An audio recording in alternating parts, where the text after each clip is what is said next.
I don't answer questions. Okay, I don't really know how to respond to that, sir. You bastard.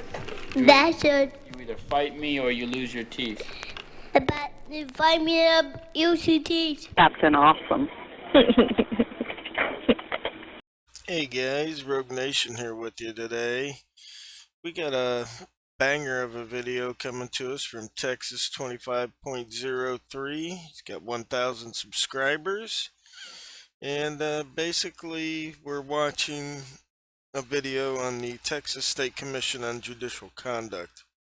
Not going to tell you much about it. We're just going to go ahead and get into the video. Let me know what you think. Let me know what you think, how these citizens redress their government. And yeah, definitely go by and let them know we sent you.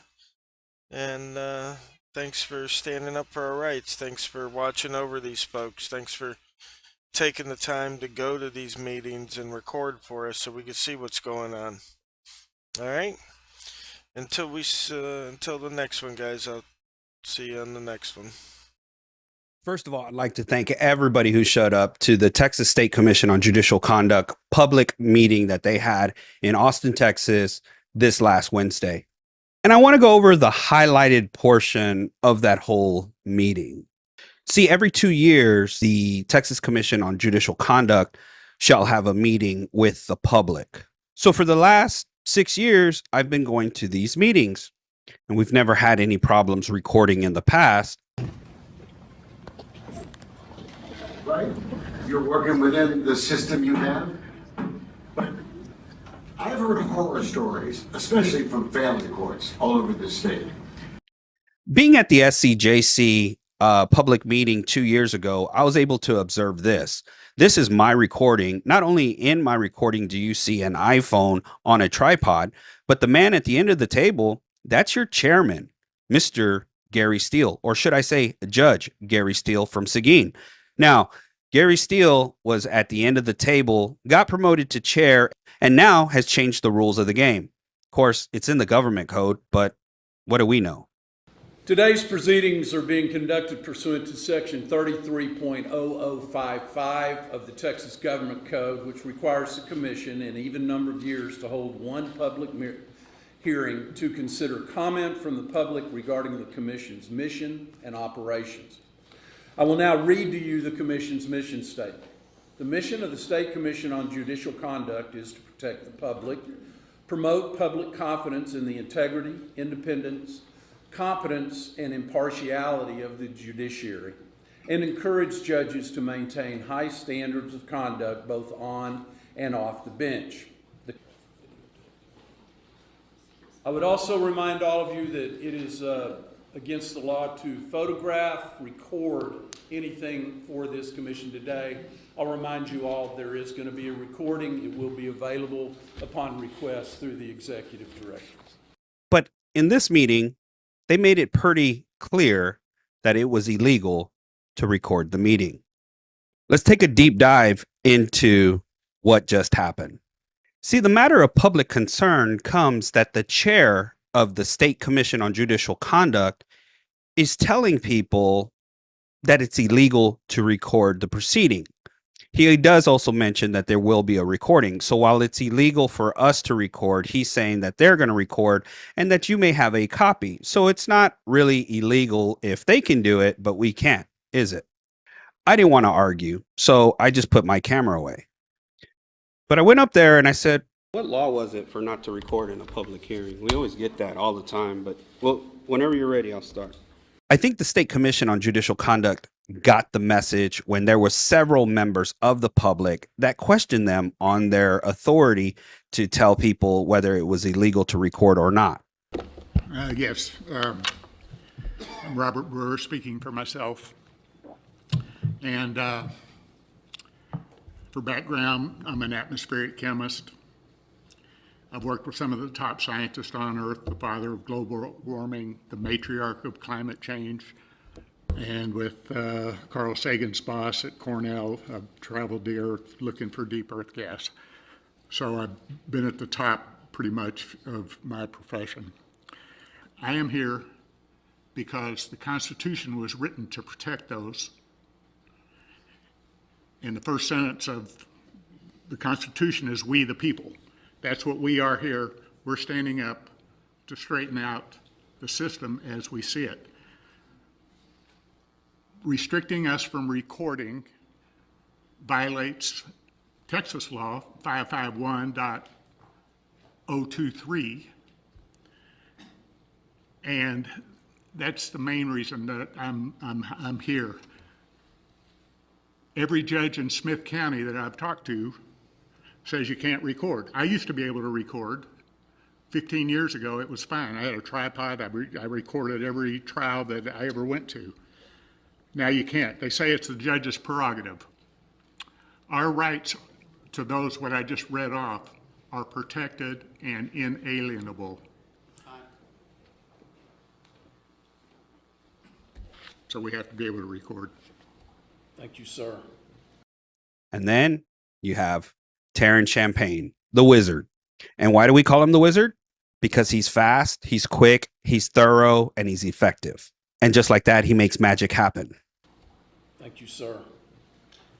Terrence Champagne. Next up will be Dorothy Patterson.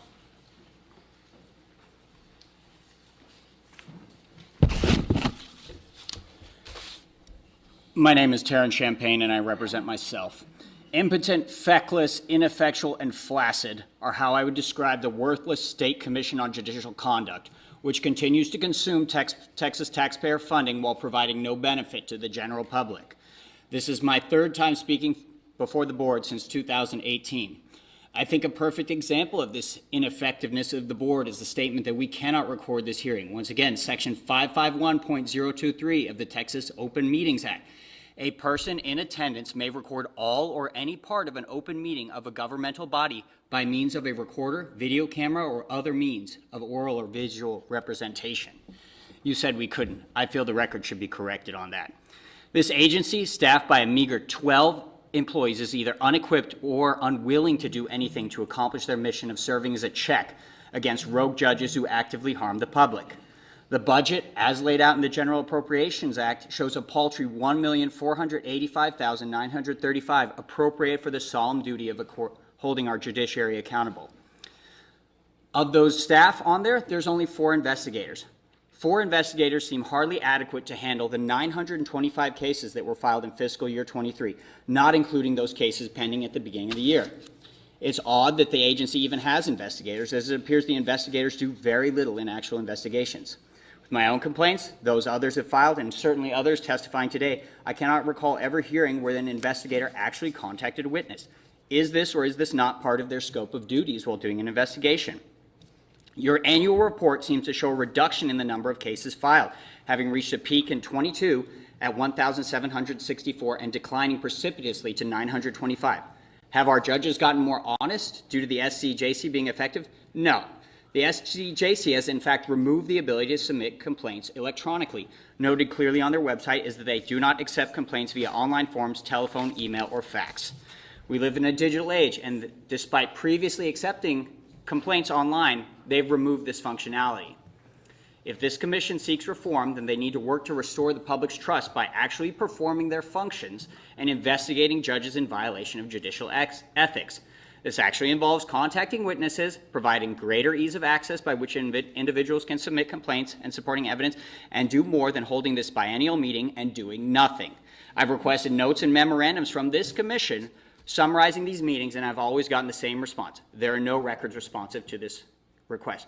While this commission is not doing anything, I don't think they will. Fortunately for the public, there is the Sunset Commission, which will review this board in 28 and 29.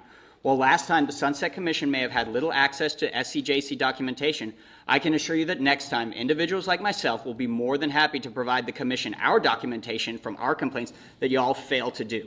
I urge you to restore public trust in our judiciary instead of punting it to the next SCJC committee members as a standard practice. Thank you, sir. And then this happens. Ma'am, in the back corner, I know everybody, not everybody, people are recording in violation of our proceedings, but at least turn off your lights so you're not distracting us. The mission of the State Commission on Judicial Conduct is to protect the public promote public confidence in the integrity, independence, competence, and impartiality of the judiciary, and encourage judges to maintain high standards of conduct both on and off the bench. So in conclusion, he says that their mission statement is to protect the public, promote public confidence. Then he said something about competence and impartiality, blah, blah, blah, blah, blah. Encourage judges to maintain high standards. So what we have is a district court judge here in the state of Texas that is the chairperson for the State Commission on Judicial Conduct. And in the end, he blames the public.